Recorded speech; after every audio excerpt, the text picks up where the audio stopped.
sa pagbibigay ng tsansa sa mga Duterte, pinatay po ang ating mga kababayan. Nagbibida-bida, ubusin daw ang droga, yung pala siya ang may produksyon ng droga. Aray ko. Eto lang po, nung isang araw, meron na naman po, Davao City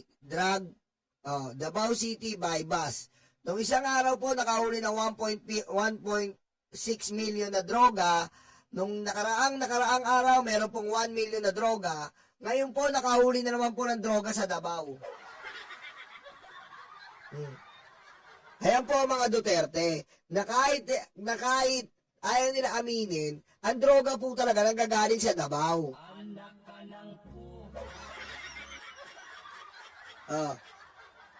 Ang Duterte, ang Davao daw para Singapore. Ayun ang narrative nila. Kung ganoon man na Singapore, araw-araw may nahuli na droga. Dumura ka lang, lagpas tao ang baha.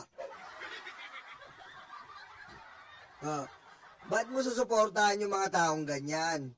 Diba? Ba't mo susuportahan yung mga taong ganyan? Kitang-kita nyo naman po. Nasa pahayagan yan. Ayan po, nakalagay dyan, may logo yan, PIDEA. Ayan po, hindi po edited yan, may PIDEA yan. Halos araw-araw po nakakahuli ng droga.